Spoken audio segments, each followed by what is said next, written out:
Video de bioquímica, parte 1 por Arreguín González, Carla Michelle, del grupo 1002. En esta primera parte veremos los temas de átomo y agua. ¿Qué es el átomo? El átomo es una partícula más pequeña que mantiene las propiedades y características que tiene un elemento. Teorías atómicas a lo largo del tiempo. Empecemos por Leucipo y Demócrito. Ellos nos decían básicamente, bueno, esto fue en 500 a.C., y ellos nos decían que pues la materia estaba formada por partículas indivisibles llamadas átomos. Después de ahí siguió Dalton, que fue en 1776, y él era como la teoría, por así decirlo, atómica moderna, y él nos decía que la materia pues estaba hecha de átomos que de alguna forma o alguna u otra forma eran indivisibles. Después de ahí nos decía también que no se creaban ni se destruían, y y que se combinaban pues esas proporciones fijas o iguales. En 1897 fue Thomson, que Thomson fue el que descubrió el electrón mediante el pudín de pasas, mediante este modelo, que era como el más conocido, el de pudín de pasas. Y aquí el átomo tenía una carga en la esfera, que era carga positiva, y de adentro, como lo observamos en la imagen, tenía cargas negativas. Después, en 1911, fue Rutherford, que él nos decía que el modelo era planetario, que decía que el núcleo era pequeño y denso y que tenía pues protones positivos y también átomos con espacios vacíos. Y en el centro, pues como lo vemos en la imagen, se ubicaban los protones positivos y alrededor, en la periferia, pues eran los negativos, los electrones negativos. Después sigue Niels Bohr, que él fue en 1913 y pues nos dijo, que es como el más conocido, que los electrones giraban en órbitas definidas con niveles de energía.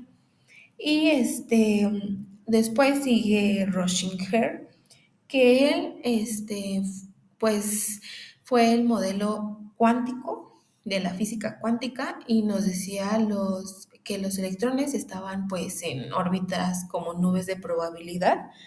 Y después Chadwick, que fue en 1932, y él, pues, básicamente descubrió el neutrón.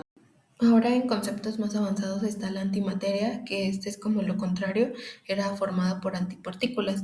Aquí el electrón que era negativo ahora se va a convertir en positrón, que es positivo, y el protón que era positivo ahora se va a convertir en antiprotón negativo, de hidrógeno a antihidrógeno. ¿Cómo lo podemos observar en la imagen? Después de ahí, sigue la materia oscura, que aquí que formaba de materia no visible, era forma de materia no visible, que era detectada pues, por sus efectos gravitacionales que se tenían. Otro punto importante que tenía la materia oscura era que no era ni materia ni antimateria, era muy aparte de eso, y pues aquí tenía materia luminosa que era de galaxias, que tenía pues aproximadamente un 20%, y otra materia que era con gravedad, que tenía el 80%. Y por último, el bosón de Higgs, que era pues una partícula que explicaba el origen de la masa. Y aquí nos decía que pues existen ondas en todo el universo, como ya sabemos, que pues estas al tener una interacción con partículas se va a manifestar de esta manera la masa, pero se va a manifestar por la oposición que tienen entre estas. Partículas, iones e isótopos. Bueno, pues los iones son átomos o grupos de átomos que tienen una carga eléctrica, y de aquí se derivan los cationes y los aniones. Los cationes, como lo vemos ahí, son positivos, tienen carga positiva, son iones con carga positiva y que son átomos que han perdido pues, sus electrones, mientras que los aniones son el color rojo, con carga negativa, y pues estos átomos son los que han ganado electrones. Ahora vamos con los isótopos. Los isótopos, pues son átomos que tienen el mismo elemento químico, que comparten pues el mismo número de protones, pero tienen un número diferente de neutrones, y es por eso que se les otorga la distinta masa atómica. Y por esta razón, pues todos los isótopos que tienen el mismo elemento ocupan un lugar diferente en la tabla periódica. Como podemos ver en la imagen, existen diferentes tipos de isótopos, el protio, el deuterio y el tritio. El protio, como dice ahí, tienen cero neutrones y tienen una masa atómica, mientras que el deuterio pues tiene un neutrón y dos masas atómicas. Estos dos, ambos, el protio y el deuterio, son estables, mientras que el tritio pues tiene dos neutrones y este tiene tres masas atómicas y este va a ser radioactivo. Cabe mencionar que el protio se representa con H1, el deuterio se representa con H2 y el tritio se representa con H3, hidrógeno 1, hidrógeno 2, hidrógeno 3. La tabla periódica. Bueno, pues la tabla periódica es una disposición que se tienen de los elementos químicos en forma de tabla, que estos están ordenados pues por su número atómico, que es el número de protones. Aquí observamos que los periodos que están en las flechitas rojas, son las filas horizontales de los elementos, donde el elemento de un mismo periodo comparte pues la misma cantidad de capas de electrones, mientras que los grupos, o también llamados pues familias, son las columnas verticales que están en color verde, y los elementos dentro de una misma familia pues tienen el mismo número de electrones de valencia y por tanto pues tienen las propiedades químicas similares. Dentro de la tabla periódica encontramos elementos químicos que se dividen en metales y no metales, así como los metaloides. Este, eh, los metales pues tienden a perder electrones para formar iones positivos, cationes, que pues como lo vimos en en dos anteriores diapositivas, y suelen ser pues tienen características que los hace ser buenos conductores de calor y también de electricidad, mientras que los no metales, pues estos van a ganar electrones para formar iones negativos que van a ser los aniones, y estos tienen características que como la baja conductividad, son opacos y también son frágiles, y por otro lado que existen los metaloides que tienen es intermedio, tienen las características de ambos. Dentro de la tabla periódica encontramos la electronegatividad. La electronegatividad es la capacidad que tiene un átomo para atraer electrones.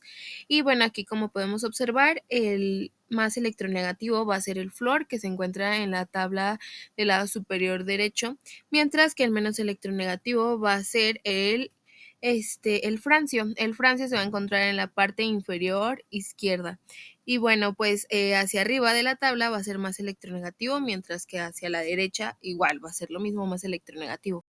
Regla del octeto. Bueno, aquí, básicamente la regla del octeto es cuando los iones de los elementos tienen una tendencia a completar sus últimos niveles de energía con 8 electrones, y pues así adquieren una configuración muy estable.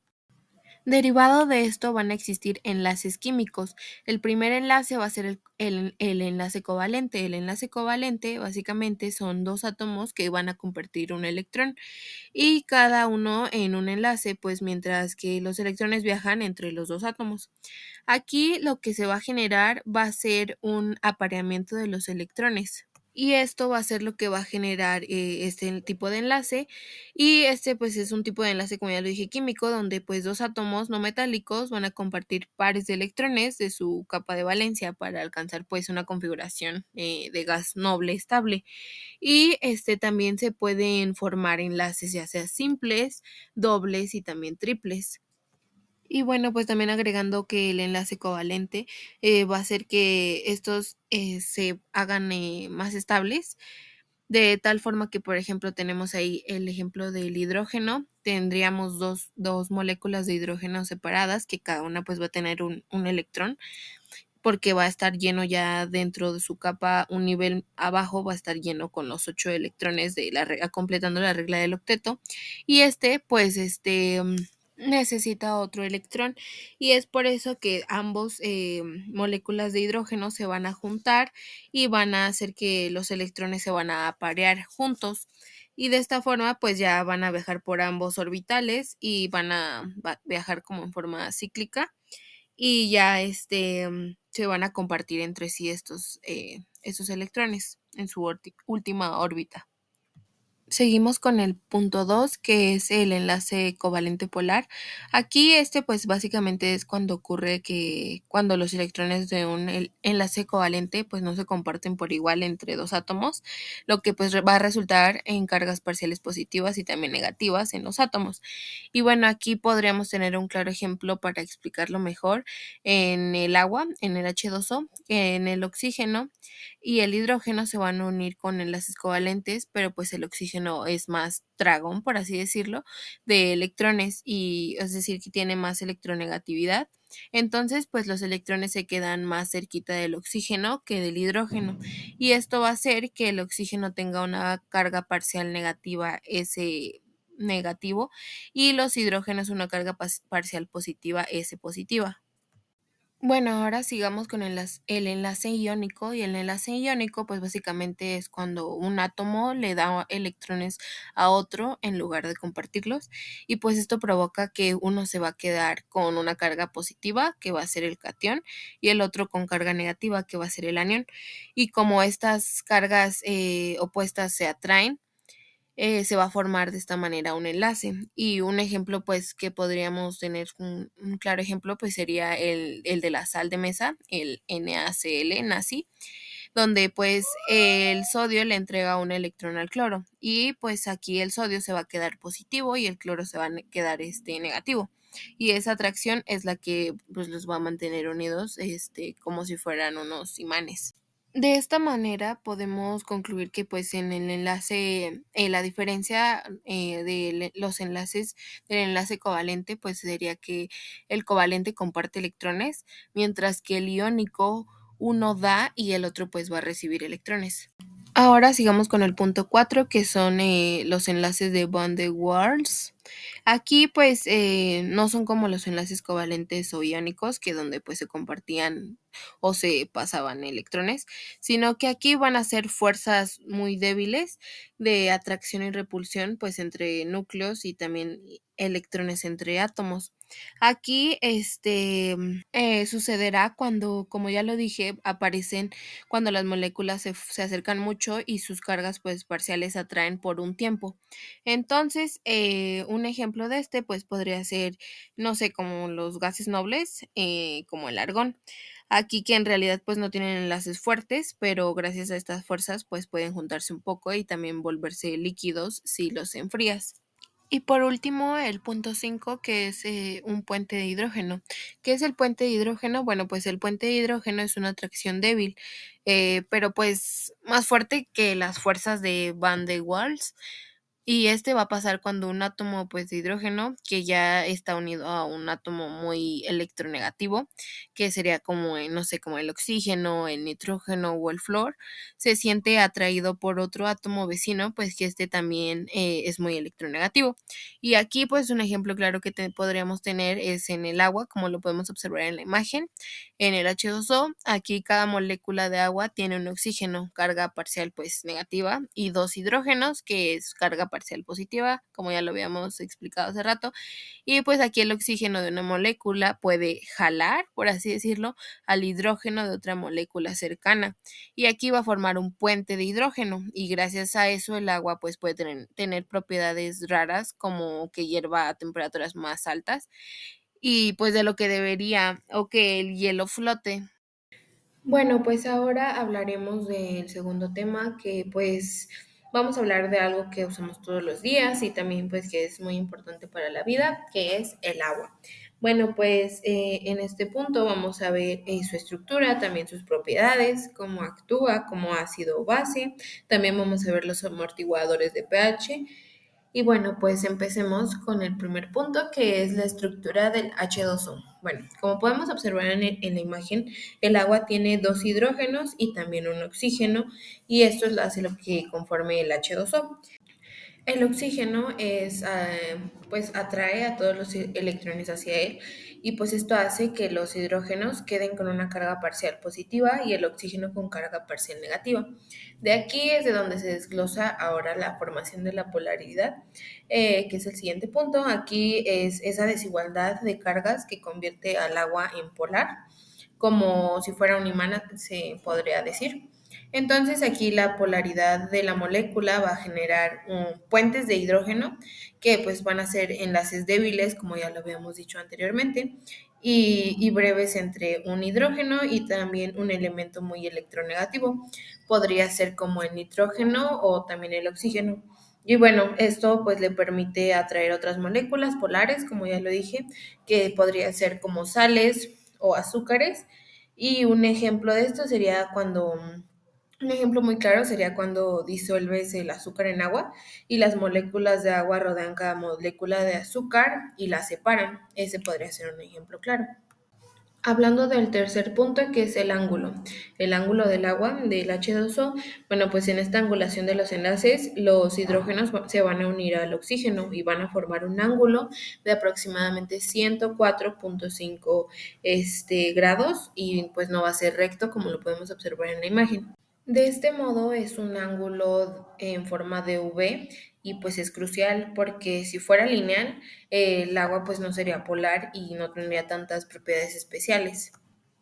Los enlaces de hidrógeno pues son atracciones débiles, pero pues también son muy importantes a su vez, porque entre un hidrógeno de una molécula y un oxígeno de otra, van a mantener juntas muchas moléculas y pues dan cohesión y también explican por qué pues el agua tiene alta tensión superficial.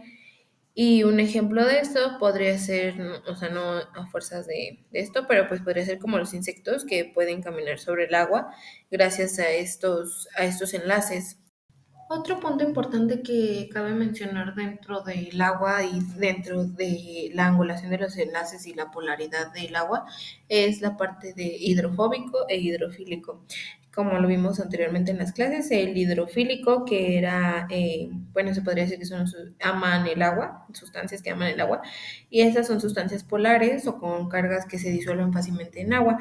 Y el ejemplo que podría ser es como el anterior, que es el azúcar, la sal y algunas proteínas, mientras que el hidrofóbico, perdón, va a ser como que le teme al agua, por así decirlo, y son sustancias no polares que no se mezclan con agua.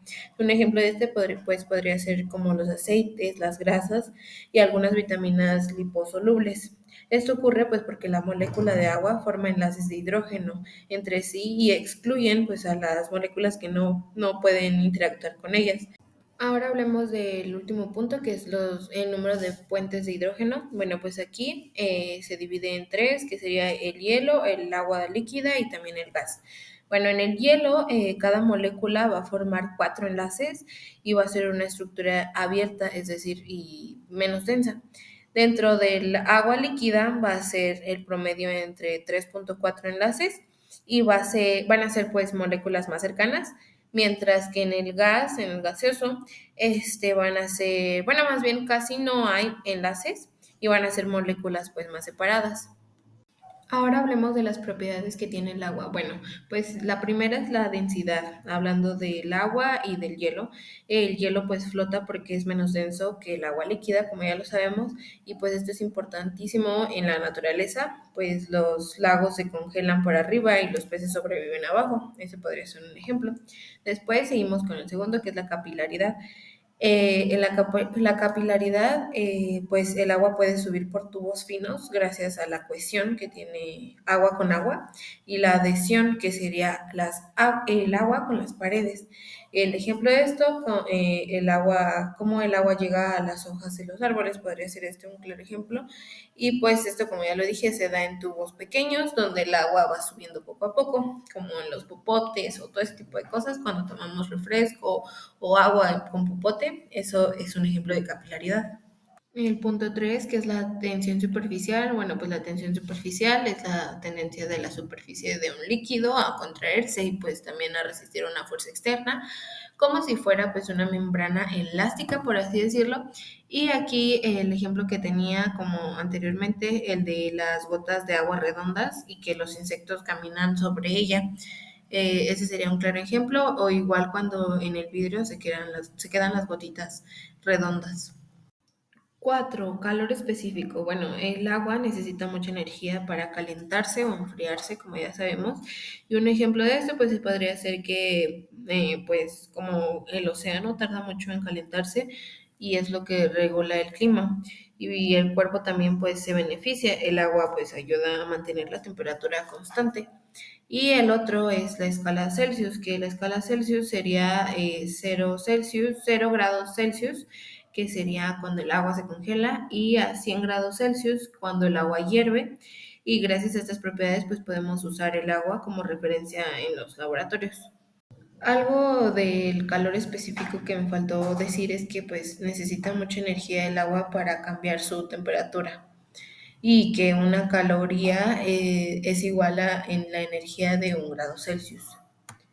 Ahora vamos con la química del agua. Bueno, pues el primero es la disociación del agua. ¿Qué es la disociación del agua? Pues ese es un proceso reversible, pues por el cual dos moléculas de agua van a reaccionar espontáneamente y van a formar a un ion hidroxilo, que sería H3O con carga positiva, y un ion hidroxilo o un hidroxilo, que sería OH negativo. Y esto sucede porque una pequeña molécula de H2O, es decir, de agua, va a perder un protón, un hidrógeno, y esto hace a un OH y a un H3O, como lo podemos observar en la imagen, y, o sea, es decir, a un ion hidroxilo. Y gracias a esto, pues es la base de para el pH y pues también para toda la química ácida y básica. Dentro de eso, pues el ácido será la sustancia con la capacidad de donar un hidrógeno, mientras que la base pues va a ser la sustancia con capacidad de captar a un hidrógeno. Ahora hablemos de la constante Kw. Bueno, pues aquí sería la reacción del agua, eh, del H2O, que al colocar la fórmula para su constante de H2O, que se divide en H más OH, pues sería la constante Kw, que sería constante water, que es igual a agua, Kw. Y pues aquí es el producto de las concentraciones de iones hidroxilo, que sería H3O, y también los iones hidróxido, que es OH, y pues está en una solución acuosa. Y a esto pues va a representar el producto iónico del agua. Y para varias mediciones pues se va a encontrar en su valor de Kw, que este es igual a 1 por 10 a la menos 14. 1 por 10 a la menos 14 pues es la cantidad de moléculas que se van a disociar en el agua, y pues de este valor Kw va a ser la base para la escala de pH que se tenga en el agua. Bueno, pues ahora el pH, antes de continuar con lo que estaba explicando, bueno, el pH del agua pura siempre va a ser neutro y se considera en 7. Y, pero pues bueno, sin embargo, pues el pH de agua potable va a variar ligeramente, dependiendo pues en el consumo del agua pues varía. Pero ahora retomando de lo que estaba hablando pues, anteriormente, el pH se va a tener una fórmula, que es pH es igual a menos logaritmo, y entre paréntesis o corchete va a ser hidrógeno, que es positivo. Y aquí, se va a poder saber a partir de este pH, si una disolución es ácida. Si es ácida va a ser el pH mayor a 7, y si es neutra va a ser pH igual a 7, mientras que si es básica va a ser el pH va a ser menor a 7.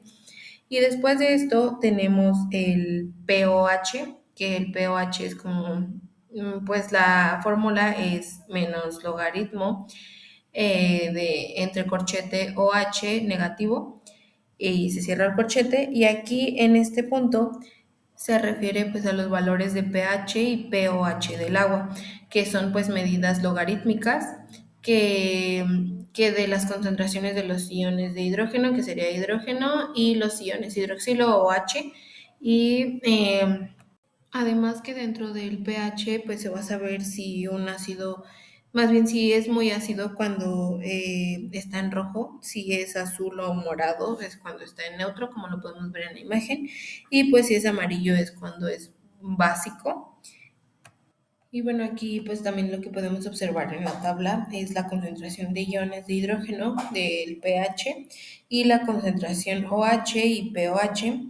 así como la constante Kw, que estos al cambiar el valor de hidrógeno que está entre corchete, es el valor de OH va a cambiar, pero pues al inverso con la finalidad de mantener la constante, que sería de 1 por 10 a la -14, y pues así la escala también del pH que va de 0 al 14. Hablemos del valor pKa del agua. Bueno, pues el valor pKa del agua es una magnitud que cuantifica la tendencia que tienen pues las moléculas a disociarse. Nos dice cuán fuerte es un ácido y aquí si pK sale que es bajo, indica que es un ácido fuerte y si pK indica que es alto, pues será un ácido débil. Y bueno, aquí mientras más pequeño, pues el ácido será más fuerte. Como ya lo dije, un ejemplo de esto pues sería pues como el ácido clorhídrico, HCl, que el pK pues es muy bajo y se disocia casi totalmente. Ahora los ácidos fuertes y los ácidos débiles. Bueno, pues los fuertes serían como el HCl, el ácido clorhídrico y el HNO o tres, que estos pues se separan al 100%, mientras que los débiles, este sería como el ácido acético, que solo una fracción se separa. Y bueno, pues la titulación de ácidos, bueno, pues la titulación de ácidos es básicamente un método para determinar la concentración desconocida de una solución ácida o básica, y pues esto es mediante la reacción con un reactivo de concentración conocida o llamado como titulante o